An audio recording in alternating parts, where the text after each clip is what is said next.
자, 지금부터 감정평가 3방식을 좀 진행하겠습니다. 3방식은 감정평가할 때는 세 가지 측면에서 평가해 볼 수 있다. 그런 얘기입니다. 먼저, 비용이 얼마 들어갔냐. 여기에 초점을 맞춰서 평가하는 방식을 원가 방식이다. 그 다음에 어떤 부동산을 평가하려고 하는데 요와 유사한 놈이 최근에 거래된 적이 있거나 임대한 적이 있다는 얘기죠.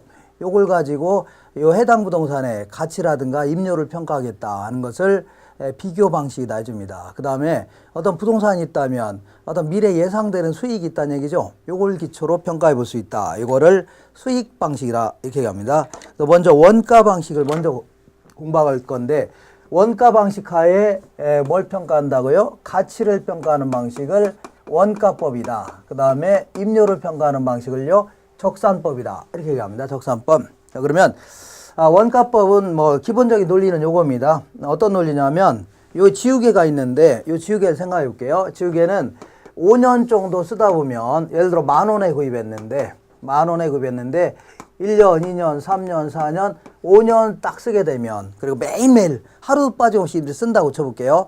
5년 딱 쓰면 버려야 된다고 쳐볼게요. 그러면 10,000원짜리가 5년 지나면 버리니까 0원이 되는 거죠. 근데 한 2년 정도 지났다고 쳐볼게요. 2년 정도 지났으면 매년 가치가 이제 거의 매일 쓰니까 가치도 균등하게 감소된다면, 요게 이제 10,000원이 5년 지나면 하나도 없어지니까 매년 얼마씩이에요? 2,000원씩 가치가 감소된다는 얘기입니다. 그러니까 여기서 2,000원 감소되고 여기서 2,000원 감소되니까 이때 얼마라고요? 한 6,000원 정도의 가치가 있다. 이렇게 평가하는 것을 원가법이다 해주는 겁니다. 원가법. 근데 이렇게 평가했다가는 문제가 될 수가 있습니다. 왜 문제가 되냐면 이런 거를 뭐라 하냐면 실물자산이라는 거죠. 실물자산의 경우에는 물건 가치가 올라갈 수도 있죠. 물가가 올라갈 수 있다는 얘기입니다. 그러니까 옛날하고 다르게 요즘에는 지우개 가격이 굉장히 올라갈 수 있죠. 그러니까 이렇게 평가하면 물가 상승을 반영을 못 시킨다는 얘기죠. 그러니까 기본적인 논리가 뭐냐면 어떻게 평가하는, 이 평가하고자 하는 시점에서 아주 중요한 얘기입니다. 평가하고자 하는 시점에서 이 지우개를 만약에 다시 구입한다면 한 15,000원 정도 된답니다. 요 시점에서 다시 구입하는 가치는 얼마라고요? 15,000원이다. 그러면 일단 물가 상승을 반영한 거죠. 그런 다음에 2년 정도 지났으니까 매년 355에서 3,000원씩 가치가 감소하니까 이때는 한 9,000원 정도 된다. 3,000원에서 6,000원 가치 감소하니까 9,000원 된다. 이렇게 평가하는 게 가장 합리적인 그런 평가가 될 수 있다는 얘기죠. 그러니까 실물자산도 물건 가격이 올라갈 수 있으니까 물건 가격을 반영하자. 그런 얘기입니다. 자, 요게 이제 이해가 된다면 좀 다행이시고, 그렇지 않으면 부동산을 통해서 다시 한번 확인해 보겠습니다. 확인하자. 자, 뭐가 있냐면, 일단 여기가 뭐가 있냐면, 지은 지 5년 된 건물이 있다고 쳐볼게요. 지은 지 1년, 2년, 3년, 4년, 5년 된 건물이 있는데, 애초에 건물을 지었을 때 1억을 들여서 지었다고 쳐볼게요. 들어간 비용이 1억인데, 한 5년 정도 지났다는 얘기죠. 그 5년 정도 지났으니까 가치가 많이 감소했을 겁니다. 근데 여기서 주의할 것은 이 건물만의 가치를 얘기하는 겁니다. 건물만의 가치는, 건물은 그 시간이 꽤 지나면 한 40년 정도 쓰다 보면 철거해야 될 거 아닙니까? 그러다 보니까 매기 가치가 감소하겠죠. 매기 가치가 감소할 건데, 그거를 매기 가치 감소를 빼내서 이 5년 된 시점에 평가하고자 하는 시점에 가치를 평가하겠다. 이거를 뭐 적산 가치다 해주는 겁니다. 적산 가치. 이렇게 평가하겠다 그런 얘기인데, 자, 그럼 이렇게 평가해서 나온 가격이 한 6천만 원 정도 한다고 쳐볼게요. 근데 요즘 시세가 한 1억 5천 정도 된다. 5년 정도 됐다 하더라도 시세가 1억 5천 된다는 얘기죠. 그러면 이렇게 평가하면 안 된다는 얘기입니다. 왜냐하면 부동산도 실물자산이기 때문에 물가가 상승할 수 있죠. 그러다 보니까 물가 상승을 반영해서 평가하라 그런 얘기입니다. 물가 상승을. 그러니까 어떻게 평가하냐면 이렇게 평가해야 돼요. 5년 된 시점에서, 그러니까 평가하고자 하는 시점에서 요거를 다시 한번 지어본다면, 요 시점에서의 전축 자재 가격으로 다시 한번 지어본다면 한 3억 정도 들어갈 것 같다. 3억 정도. 그러면 물가 상승을 반영한 거죠. 반영한 다음에 여기다가 매기 가치 감소를 빼내서 가치를 평가하겠다. 이렇게 평가하는 게 가장 합리적이고 가장 타당한 평가 방법이 될 수 있다는 얘기입니다. 그래서 자, 지금부터 요 3억 이걸 뭐라고 하냐면 요거를 재조달 원가다. 이렇게 표현합니다. 재조달 원가다. 5년 된 시점에서의 건축 자재 가격으로 다시 한번 지어본다 얼마인가. 이걸 뭐라고요? 제조하라 원가다. 거기서 5년 정도 지났으니까 가치가 많이 떨어졌겠죠. 그러니까 매년 감가액을 가치 감소분을 합쳐놓은 것을 누계액이라 하는 겁니다. 감가 누계액을 뺀 것을 뭐라고 하냐면 적산가치다 이렇게 표현합니다. 적산가치다 이렇게. 그래서 공부할 내용은 딱 이제 두 가지입니다. 맨 먼저 제조달 원가에 대해서 좀 자세히 알아볼 필요가 있고, 제조달 원가에서 감가 누계액을 빼내는 것을 감가 수정한다 이렇게 해줍니다. 감가 수정과 관련된 얘기 이렇게 알아보는 게 이 파트입니다. 그래서 먼저 제조달 원가에 대해서 알아보겠습니다. 자, 제조달 원가는 지은 지 5년 된 시점에서 이거를 다시 한번 지어본다면 얼마가 들어가신가 그런 얘기 하는 거죠. 그런데 요거를 이렇게 한번 해볼게요. 지어보는데 자기가 직접 건설했다고 가정해 볼 수도 있고, 이걸 자가 건설이라 할게요. 그 다음에 이거를 건설업자한테 맡길 수도 있는 거죠. 이거를 도급 건설이다 해줘 볼게요. 도급 건설이다. 그러면 자, 그 일의 완성을 좀 맡긴 거죠. 이런 걸 도급 건설이라 표현합니다. 그러면 자기가 직접 건설했다면 예컨대 여기 이제 요 건물을 직접 이제 건설한다고 가정했을 때 직접적으로 소요되는 공사비가 있을 겁니다. 직접적으로 소요되는 공사비가 있고 간접적으로 소요되는 공사비가 있다. 직접적으로 공사비는 이거 회계학에서 얘기하는 건데, 여기 이제 직접적으로 추적이 가능한 원가 있죠. 그러니까 요 부동산을 만드는데 그 예전에 뭐 들어간 비용이 있을 거 아닙니까? 직접적으로 소요된 비용. 뭐 그 세멘트는 몇 포대 들어갔고, 그 철근은 몇 개 들어갔고, 벽돌은 몇 장 들어갔고, 이렇게 전부 다 그 감독관이 이렇게 집어넣었을 거 아닙니까? 이런 걸 직접 공사비다 해줍니다. 여기 달라붙어서 일하는 사람들 급여 나간 거 이런 거 있잖아. 이런 거를 직접 공사비. 그 다음에 간접 공사비는, 자, 예전에 건물을 지을 때 감독자는 한 명이었는데, 예, 그럼 이 건물의 가치를 들어간 비용을 평가할 때는 감독자 급여 같은 경우는 요 세 건물을 다 감독했죠. 그러니까 이걸 나눠줄 수밖에 없네. 감독자 급여 이런 것들, 직접적으로 추적하기 힘든 것들 있죠. 이런 것들을 간접 공사비다 해줍니다. 그 다음에 또 뭐가 들어간다고요? 여러 가지 부대 비용도 들어갈 수 있죠. 부대 비용, 감리비라든가 취득세 이런 거 들어갈 수 있는 거 아닙니까? 이런 걸 감리 비용, 부대 비용이라는 겁니다. 이렇게 들어갈 수 있다는 얘기죠.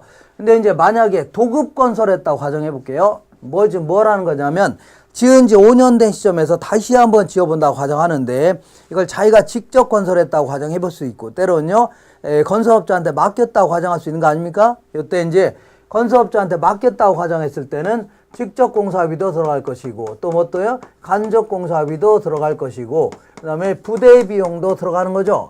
부대 비용도 들어가는데, 야, 이때 요 하나가 더 들어가네요. 뭐가 들어가냐면, 건설업자한테 맡기게 되면 건설업자는 이 일을 공짜로 해주는 게 아니죠. 당연히 지네들도 어떤 이윤을 얻어가려고 할 거 아닙니까? 이거를 수급인의 이윤이다. 수급인의 적정한 이윤이다 해줍니다. 그러면 이렇게 이제 추가로 이렇게 들어갈 거 아닙니까? 그러다 보니까 자, 하나의 건물을 평가하려고 하는데, 자가 건설을 했다고 가정할 때와 도급 건설을 했다고 가정했을 때 가치가 틀려지면 돼요, 안 돼요? 안 된다는 얘기입니다. 안 된다. 그러면 어떻게 평가하라고요? 도급 건설에 소요된 비용을 가지고 평가해라. 그 얘기하는 겁니다. 왜 그러냐면, 자기가 직접 건설했다면 자기는 회사 같은 거 다 때려치고 일에 매달려야 될 거 아닙니까? 그러면 다른 일을 했더라면 얻을 수 있는 수익을 포기한 거죠. 그러니까 당연히 이걸 기회비용이라 하는데, 기회비용을 반영시켜줘야 된다는 얘기입니다. 그렇기 때문에 뭐라고요? 도급 건설에 소요된 비용을 기초로 해서 제조달 원가를 산정해라. 이게 첫 번째 중요한 얘기입니다. 첫 번째. 자, 다시 한번 해볼게요. 지은 지 5년 된 건물을 5년 된 시점에서의 건축 자재 가격으로 다시 한번 지어보자는 얘기죠. 지어볼 때는 도급 건설에 소요된 비용을 가지고 평가하라. 그 얘기입니다. 자, 이때 보통 이제 요거는 제조달 원가는 여기까지를, 수급인의 이윤까지를 표준적인 건설비라 하는 겁니다. 그래서 표준적인 건설비에는 반드시 뭘 포함하라고요? 수급인의 이윤을 포함시켜라. 이게 첫 번째 중요한 점입니다. 자, 이번에는 두 번째 중요한 점을 좀 알아볼게요. 자, 두 번째는 그러면 도급 건설에 소요된 비용을 가지고 평가하겠다. 거기까지는 이제 그렇게 하겠다 그런 얘기입니다. 근데 자, 이렇게 한번 할게요. 요거는 지은 지 2년밖에 안 된 건물이다. 2년밖에 안 된 건물이 있고, 요거는요 지은 지 한 30년 된 건물이 있다고 쳐볼게요. 30년 된 건물인데 10층짜리가 있다. 상당히 낡고 노후화되어 있겠네요. 낡고 노후화되어. 그러면 지은 지 2년밖에 안 된 건물 같은 경우는 시장에 나가보면 이 건축 자재가 다 있겠죠. 자재가 다 있으니까 그 2년 된 시점에서의 자재 가격으로 다시 한번 다 바꿔치기 하면 되는 거죠. 이렇게 물론 그냥 뭐 다 부수고 다시 짓는다는 게 아니라 예전에 건설원가 명세서가 있을 거 아닙니까? 요거를 요즘에 2년 된 시점에서의 자재 가격으로 다 바꿔치기 하면 된다는 얘기입니다. 그래서 요거는 요즘 건물을 얘기하는 겁니다. 요즘 건물 같은 경우는 그대로 요런 거 가지고 뭐라 하면 돼요? 요즘 시세대로 다 바꿔치기 하면 된다는 얘기입니다. 그래서 요거를 물리적 측면에서의 대체다. 요 물리적으로 요 똑같은 건물을 가지고 이렇게 그대로 대체해 보는 겁니다. 그래서 물리적 측면에서의 대체다. 그래서 이렇게 평가한 가치를 제조단가를 뭐라 하냐면 재생산원가다. 이렇게 표현합니다. 재생산원가다. 아니면 복조원가다. 혹은 복제원가. 이렇게 표현합니다. 복제원가.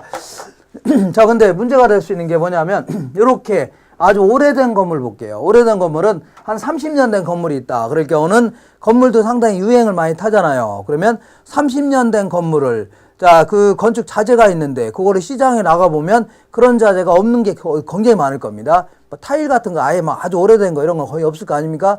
그러니까 시장에 나가봐야 그러한 똑같은 건축 자재가 없다는 얘기죠. 그러면 요즘 시세대로 바꿔치기 할 수 있어요? 없어요? 없다는 얘기입니다. 큰일 났네. 그래서 오래된 건물을 얘기하는데 아주 오래된 건물 같은 경우에는 원가법 자체가 불가능하네요. 불가능하다. 그럼 도대체 다른 방법을 적용할 수밖에 없다는 얘기입니다. 이거 오래된 건물은 원가법 자체가 안 되는 거 아닙니까? 다른 방법으로 한번 해보자. 어떻게 하냐면 이 중개사님들 몇 명한테 물어봤더니 요 건물과 지은 지 한 1년밖에 안 된 건물이 있는데 이거는 4층짜리랍니다. 4층짜리. 요거하고 요 놈과 요 놈이 거래되는 가격이 비슷하답니다. 가치가 비슷하다는 얘기죠. 다시 말하면 둘 다 한 20억 정도 나가는데 20억을 가지고 그 사는 사람들이 좀 층수가 좀 크지만 오래된 건물을 구입할까 아니면 층수는 낮지만 새 건물을 구입할까 고민할 수 있다는 얘기죠. 고민할 수 있다. 그러니까 결국 고민한다는 얘기는 얘나 만족감이 별 차이가 없다는 얘기입니다. 만족감을 다른 말로 하고요. 효용이라 이렇게 얘기합니다. 효용. 그럼 효용이 차이가 없다는 얘기죠. 그러면 어쩔 수 없습니다. 얘를 가지고 대체를 못할 바에는 효용이 비슷한 놈을 찾아내서 요 놈 가지고 대체할 수밖에 없다는 얘기입니다. 요 놈 가지고 1년 된 건물을 다시 한번 지어본다고 가정했을 때 그때 들어가는 원가 있죠. 그걸 가지고 평가해 볼 수밖에 없다. 이렇게 해서 평가한 거를 이놈의 제조달 원가로 간주하겠다. 그런 얘기하는 겁니다. 그래서 이런 걸 뭐라고 하냐면 약간 좀 어려운 편인데 효용적 측면에서의 대체다 이겁니다. 그러니까 만족감이 비슷한 놈을 찾아내서 그 놈 가지고 똑같은 놈으로 간주해갖고 여기서 계산된 제도란가를 곧 이놈의 제도란가로 간주하겠다. 그런 얘기하는 겁니다. 자, 그래서 이렇게 해서 평가한 것을 뭐라 하냐면 그 대치원가다 혹은 대체원가다 이렇게 표현합니다. 대치원가, 대체원가. 그리고 여기서 아주 중요한 얘기 가끔 물어보는데 얘네들은 이따가 하겠지만 기능적인 감가라는 것을 또 하면 안 된다는 얘기입니다. 기능적 감가를 하게 되면 이중 감가된다. 다시 말하면 형식이 구식화되거나 이런 것을 기능적 감가라고 하는데 이 기능적 감가를 또 하게 되면 이중 감가가 됩니다. 추가적인 감가가 된다는 얘기죠. 다시 말하면 이 허름한 건물 대신에 요걸 얘가 곧 얘라고 간주한 겁니다. 얘가 곧 얘로 간주했는데 이 기능 자체가 노후화됐다고 해서 이 기능적 감가를 또 하게 되면은 뭐가 된다고요? 이중 감가가 되기 때문에 가치 평가가 달라질 수밖에 없다 그런 얘기입니다. 이렇게 해서 요 정도 요게 이제 제일 중요한 얘기입니다. 요것만 하시면 되는 거고 지금부터 얘기하는 것은 그야말로 참고입니다. 참고라 재조달 원가의 뭐 산정 방법이라고 하는데 재조달가 산정 방법은 자 지금 어쨌거나 요 건물이 됐든 아니면 효용이 비슷한 놈을 찾아내서 이제 그 대체하건 간에 이 산정하는 방법은 크게 이제 두 가지가 있는데 직접법이 있고 간접법이 있습니다. 항상 직접법 하면 요번에 요 평가하려고 하는 부동산을 가지고 직접 그 제조란가 산정하는 방법입니다. 요걸 가지고 직접. 근데 만약에 이 건물에 건설원가 명세서 그런 걸 분실했거나 그럴 경우는 요와 비슷한 놈 가지고 비슷한 놈이 지어진 적 있죠? 그 놈 가지고 대체할 수도 있겠네요. 이런 거를 간접법이라는 겁니다. 간접법. 자, 그러면 그 직접법 위주로 해갖고 먼저 총가격 적산법은 어떻게 하는 거냐면 이렇게 하는 겁니다. 그야말로 자, 이 2년 된 건물에 대해서 2년 된 건물이 있을 거 아닙니까? 이거를 이 지금 현재 지금 요즘 시점에서의 건축 자재가격으로 다시 한번 바꿔치기 해보자 그런 얘기입니다. 바꿔치기 해야 한다. 이거를 제조한 거랑 한다고 했죠. 그러면 저 건물 2년 된 건물이 있는데 요거를 이렇게 뭐 들어간 건축 자재 명세서가 있을 겁니다. 재료비도 들어갔겠고 그 다음에 노무비도 들어갔겠죠. 그 다음에 여러 가지 경비 같은 거 들어갔는데 옛날에 건설업가 명세서 보니까 벽돌이 총 몇 장 들어갔냐면 3만 장이 들어갔답니다. 3만 장. 그리고 한 장당 100원에 구입했답니다. 그 다음에 그 철근이 총 5,500개가 들어갔답니다. 그래서 한 개당 뭐 300원에 구입했대요. 시멘트는 어쩌고 쭉 할 수 있죠. 그러면 요거를 2년 된 시점에서의 건축 자재 가격으로 바꾼다면 벽돌은 한 150원 정도 한답니다. 그 다음에 철근은요 한 450원 정도 한대. 이런 다 바꿔치기 할 수 있죠. 그다음 노무비도 마찬가지로 숙련공 같은 경우는 자 시간당 1시간당 얼마 줬냐면 1시간당 뭐 대충 이렇게 생각하시고 이거 자세히 안 물어봅니다. 대충 이런 식으로 계산한다 정도 하시면 됩니다. 숙련공은 시간당 한 8만 원 정도를 줬는데 자 총 몇 시간 근무했냐면 총 계산한 거 보니까 자 총 5천 시간을 일했답니다. 이렇게. 근데 요즘에 그 다시 한번 건물 짓는다면 한 9만 원 정도는 줘야 된답니다. 그럼 미숙련공은 한 8만 이렇게 해서 다 한번 바꿔치기 할 수 있는 거죠. 취득세가 그전엔 4억 나가는데 지금 다시 친다면 5억 나간다. 이런 식으로 그 2년 된 시점에서의 건축 자재 가격 부대 비용으로 완전히 바꿔치기 하는 겁니다. 이렇게 하는 걸 뭐라고요? 총가격 적산법이라 해줍니다. 그 다음에 부분별 단가 적용법은 이렇게 하는 겁니다. 자, 이 건물에 대해서 부분별로 지붕 아주 중요한 구성 부분이 있을 겁니다. 뭐 기둥도 있겠고 그 다음에 뭐 벽도 있겠고 뭐 지붕도 있겠고 등등도 있을 거 아닙니까? 그래서 기둥을 한 개 만드는데 한 개당 5만 원 정도 들어간다고 쳐볼게요. 벽도 1제곱미터당 예를 들어서 4만 원 정도 이렇게 할 수 있죠. 그래서 이 표준이 되는 원가를 미리 먼저 계산하는 겁니다. 기둥 한 개를 만드는데 표준이 되는 원가가 5만 원이다. 이렇게 정한 다음에 여기는 기둥이 전부 몇 개냐면 그 500개다. 그럼 500개를 바로 곱하면 되는 거죠. 그 다음에 이 그 벽은요 총 5,000제곱미터이다. 곱해주면 되겠네요. 그러니까 요즘에서의 표준이 되는 원가를 저 미리 먼저 다 계산한 다음에 다 곱해주는 형태 있죠. 이렇게 하는 걸 뭐라고요? 부분별 단가 적용법이다 해줍니다. 그다음 변동률 적용법은 지금 2년 된 건물이죠. 2년 된 건물인데 자, 요때는 그 건물 처음에 지었을 때는 부동산 물가지수가 100이었는데 건축비 물가지수가 근데 2년 후에는 130이 됐다. 그러면 30%가 올랐다는 얘기죠. 그러면 30% 오른 걸 그대로 그 곱해주면 되는 겁니다. 100분의 130 곱해주면 되겠네요. 이렇게 하는 거 뭐라고요? 변동률 적용법이다. 그 다음에 단위 비교법은 더 간단한 방법입니다. 자, 건설의 협회라든가 이런 데서 해마다 건물의 1제곱미터당 표준이 되는 그 건설 원가를 뭐 공시도 하고 그러죠. 그러니까 한 66만 원 정도 한다고 쳐볼게요. 근데 요게 이제 요즘에 66만 원이라는 얘기죠. 1제곱미터당. 그러면 요번에 요 건물이 총 5,500제곱미터이다. 그럼 곧바로 곱해주는 거 있죠. 요즘에 1제곱미터를 짓는데 66만 원 들어가는데 이게 총 몇이라고요? 5,500제곱미터라면 5,500을 바로 곱하면 되는 겁니다. 어쨌거나 그 점점 밑으로 내려갈수록 그 아무래도 정확성은 떨어지죠. 다만 뭐 그 아무래도 손쉽게 계산할 수 있다는 얘기입니다. 시간이 절감되고 이렇게 해서 이런 것들은 이제 물어볼 가능성은 많지는 않지만 대충 이런 식으로 계산한다 정도 하시면 됩니다. 자, 지금까지 한 걸 다시 한번 해볼게요. 논리 자체는 아주 어려운 논리는 아닙니다. 자, 5년 건물이 애초에 지을 때 1억이 들어갔는데 이걸 5년 정도 지났으니까 가치가 떨어지면 그거 빼주는 게 적산 가치라고 하는데 이걸 그대로 계산하면 안 되죠. 물가 상승을 반영하자는 얘기입니다. 그러니까 5년 된 시점에서의 자재 가격으로 다시 한번 지어본다면 3억 정도 들어갈 것 같다. 그러면 물가 상승을 반영한 거죠. 여기다가 가치 감소분을 해마다 이제 빼주는 형태로 해서 평가하자. 이렇게 한 거를 원가법이라는 겁니다. 그러면 자, 결국은 이 3억을 제조를 한 과다. 그 다음에 여기서 빼내는 거를 감가 수정한다 해주는 겁니다. 감가 두 개. 이때 제조달 원가는 5년 된 시점에서의 건축 자재고로 다시 한번 지어보는데 자기가 직접 건설했다고 가정할 수도 있고 건설업자한테 맡길 수도 있다고 가정할 수 있는데 건설업자한테 맡겼다고 가정해서 평가해라. 이게 첫 번째 중요한 거고 근데 두 번째는 2년밖에 안 됐거나 몇 년밖에 5년밖에 안 됐다. 이거는 요즘에 시장 나가면 건축 자재가 다 있겠죠? 그대로 바꿔치기 하면 되는 겁니다. 요거는 별다른 문제가 없습니다. 근데 문제는 지은 지 30년 된 건물이다. 그러면 시장에 나가보면 건축 자재가 다 없겠죠? 그거 큰일 났네. 이거 어떻게 평가합니까? 어쩔 수 없이 얘와 효용이 비슷한 놈을 찾아내서 요놈 가지고 대체할 수밖에 없다는 얘기입니다. 알겠나요? 그래서 요놈과 대체할 때는 기능적 감가를 또 하면 어떻게 된다고요? 이중 감가가 된다. 그러니까 반드시 기능적 감가를 하면 안 된다 정도 하시면 됩니다. 그러면 자 이렇게 해서 제조단원가는 끝낸 겁니다. 그러면 이제 자 제조단원가에서 감가 누계액을 빼내는 것을 감가 수정한다 이렇게 줍니다. 그래서 감가 수정에 대해서 좀 알아보겠습니다. 자 감가 수정에 대해서 알아볼 건데 그러니까 일단은 용어를 좀 몇 가지 좀 정리한 다음에 좀 진행하겠습니다. 우리가 통상 감가 수정이라는 용어도 쓰고 때로는 감가 상각한다 이런 용어도 쓰는데 요거 어떤 차이점이 있나 보겠습니다. 자, 요거는 감가 수정이다. 요거는요, 감가 상각한다 해줄게요. 감가 상각한다. 자, 두 가지는 저 차이점이 있는데, 어쨌거나 큰 차이점은 얘는 어디서 나온 용어냐면, 감정평가에서 나온 용어고, 감정평가.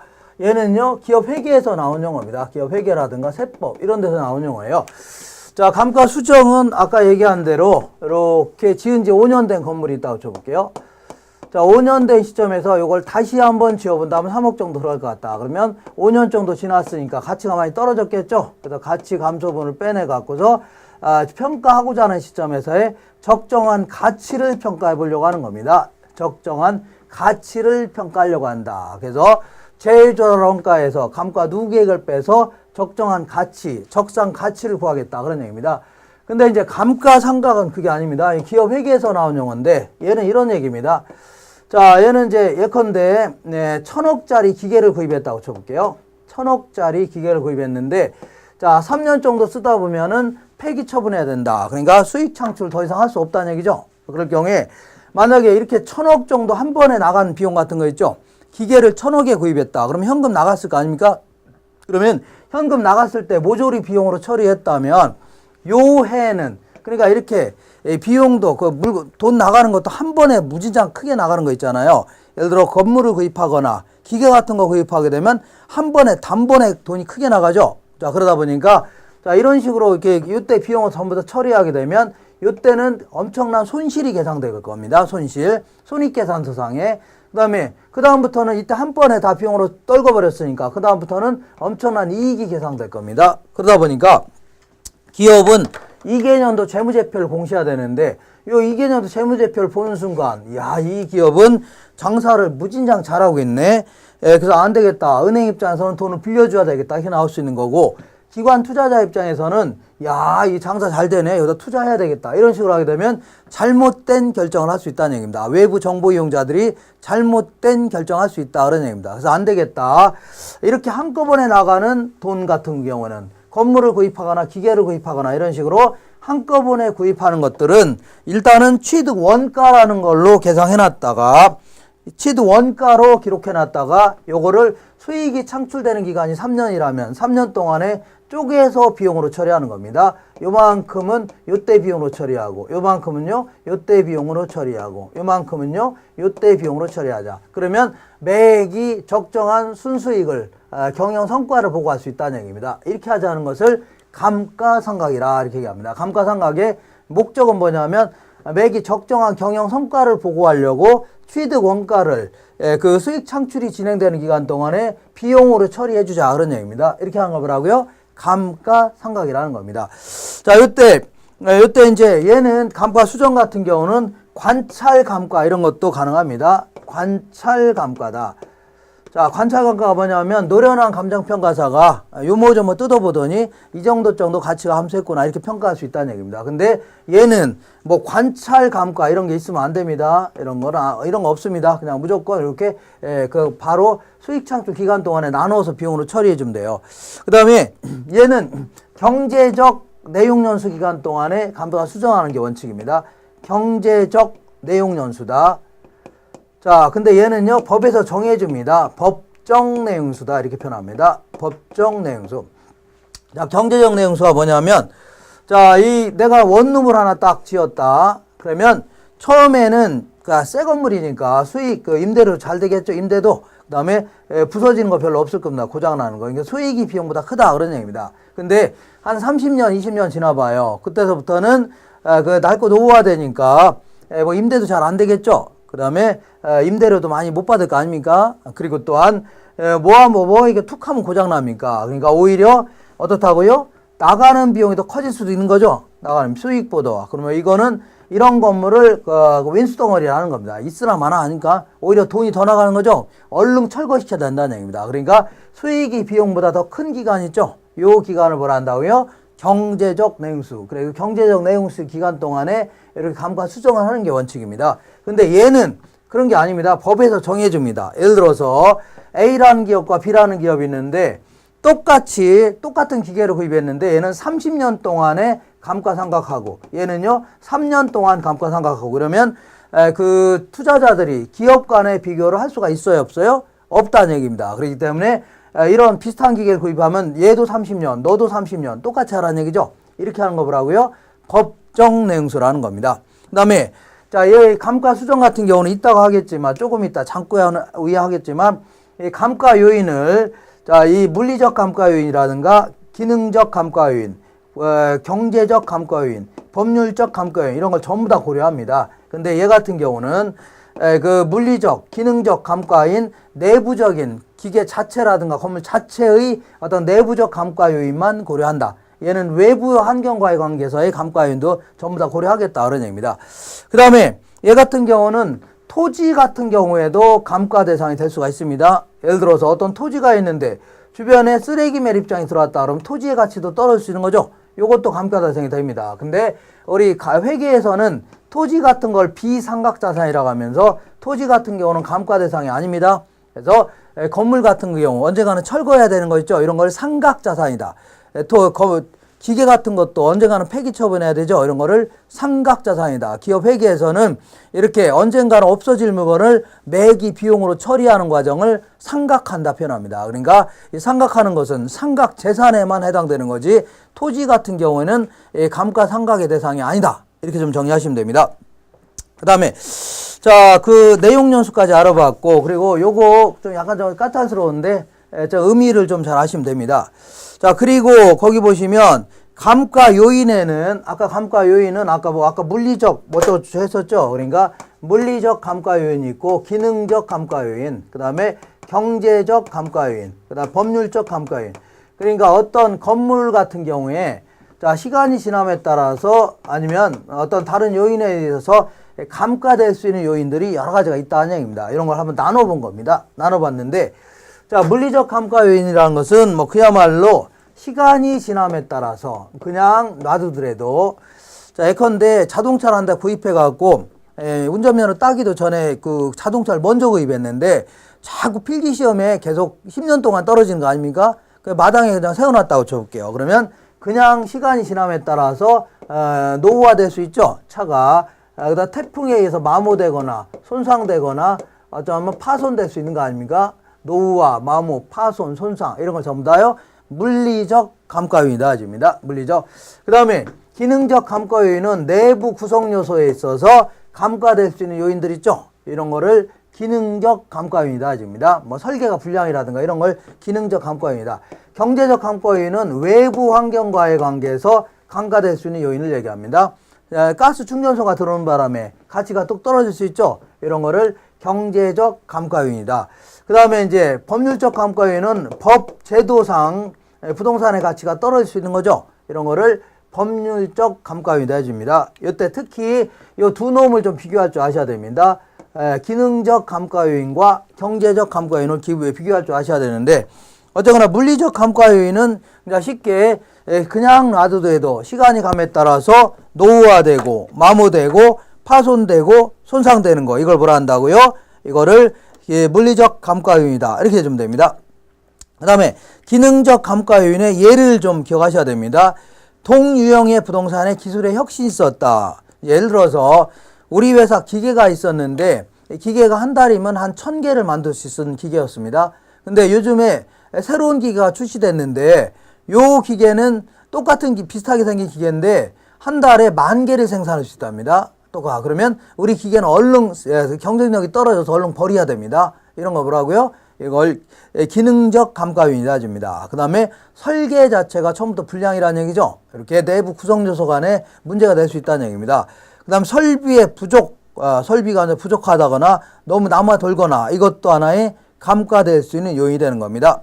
그 다음에 자, 그 건물과 부지의 불균형이다 해서 예컨대 주차장 설비 같은 게 제대로 못 갖춰 있다. 그러면 건물과 부지가 이제 불균형하다 이렇게 됩니다. 그러면 이때는 기능적 감가라는 걸 해야 된다. 기능적 감가. 자, 그다음에 어떤 똑같은 백화점이 있는데 이 백화점이 있고 이 백화점이 있는데 얘는 장사가 잘 되고 얘는 장사가 안 된다는 얘기죠. 비슷하게 생겼는데 왜 그런가 했더니 여기는 엘리베이터가 제대로 많이 갖춰져 있는데 얘는 딱 2대밖에 없으니까 서 있다 짜증나니까 다 이쪽으로 하는 거죠. 이런 식으로 내부 구성 요소 간에 균형을 잘 이루어야 된다. 그 주변에 이것도 하나의 뭐가 된다고요? 그렇지 않으면 감가될 수 있는 요인이 된다. 그런 얘기하는 겁니다. 그 다음에 경제적 감가 요인은 그야말로 외부 환경과의 관계에서 감가될 수 있는 요인을 얘기합니다. 외부 환경과의 관계에서 감가될 수 있는 요인이 되는데, 예컨대 인근 지역의 쇠퇴다. 인근 지역의 쇠퇴는 예컨대 자, 내 건물은 아주 새 건데 주변 지역이 쇠퇴기에 접어들어갖고 좀 낡고 노후화된다는 얘기죠. 그럼 걔들 때문에 내 부동산 가치도 덩달아 떨어질 수밖에 없는 겁니다. 예를 들어서 달동네 한복판에다가 아주 새 건물을 지었다고 해서 가치가 높을 수는 없는 거죠. 주변 지역이 워낙 쇠퇴기에 접어들었기 때문에 가치가 떨어진다. 그런 얘기하는 겁니다. 그 다음에 부동산과 환경과의 부적합이다. 그래서 예를 들어서 주택은 주거지역에, 상가는요 상업지역에 이렇게 적당한 게 있어야 되는데 공업지역 한복판에 아파트가 있다든가 이런 게 인근 지역과 아주 부적합하다는 얘기입니다. 술집 한복판에 무슨 독서실 건물이 있다든가 이런 거 있죠. 이런 거 전부 다 인근 주변 환경과 적합하지 않다는 얘기입니다. 그 다음에 대상부동산의 시장성이 저하됐다. 시장성이 저하된 경우는 대표적인 경우가 이렇게 국도를 끼고서 여기 이게 주유소를 하고 있었는데 주유소가 이제 잘 됐다는 얘기죠. 이렇게 조그만 국도를 따라서 이제 주유소가 잘 됐었는데 어느 날 차들이 이렇게 많이 왔다 갔다 했는데 어느 날 여기다가 큰 도로를 막 크게 여기다 세워놨습니다. 차들이 다 여기로 한 거 이쪽으로 간다는 얘기죠. 그러면 얘는 그 유동인구가 없어지는 바람에 수익성이 저하될 수밖에 없죠. 이런 식으로 시장성이 저하됐다. 그럴 경우는 가치가 급격히 떨어질 수가 있다. 그런 얘기입니다. 이게 일종의 뭐라고요? 경제적 감가 요인이다. 이렇게 얘기합니다. 그다음 마지막으로 법률적 감가 요인은 그야말로 법 제도상에 의해서 감가될 수 있는 요인이다. 소유권이 하자가 있다든가 아니면 등기 자체가 불완전하다든가 아니면 공사법상의 규제를 위반하고 있다든가 이걸 뭐라 한다고요? 이런 거를 법률적 감가 요인이다. 이렇게 얘기합니다. 법률적. 그래서 여기서는 구분하라는 문제가 나오면 이 2가지를 물어볼 수 있으니까 2가지를 잘 정리하시면 됩니다. 자, 그러면 지금부터 감가 수정과 관련돼서 기본적인 내용, 이제 구체적으로 가끔 이제 계산할 수 있는 문제도 나올 수 있는데 여기서는 기본적인 논리만 일단 알아볼게요. 자, 감가 수정은 제조달 원가에서 그동안에 몇 년 지났으면 가치가 감소했을 거 아닙니까? 이런 걸 전부 다 합친 걸 뭐라 한다고요? 감가 누계기다. 이쯤입니다. 감가. 그래서 여기서 요거 빼는 것을 감가 수정한다. 이렇게 표현합니다. 감가 수정한다. 자, 이 감가 수정하는 방법은 원칙이 어떻게 하냐면 내용 연수에 따라서 감가 수정하는 게 원칙입니다. 내용 연수에 따라서 평가한다. 예를 들어서 자, 지은 지 2년 된 건물이 있다고 쳐볼게요. 지은 지 2년 된 건물이 있는데 애초에 지었을 때 80만 원 들어갔습니다. 근데 2년 됐다는 얘기죠. 네, 그러면 그리고 그러면 요거를 2년 된 시점에서 평가하고자 하는데 2년 된 시점에서 건축 자재가격으로 다시 한번 지어본다면 얼마인가? 그러면 100만 원 정도 들어가겠죠. 기본적인 논리만 하시면 됩니다. 그럼 이걸 뭐라 한다고요? 제조달 원가다.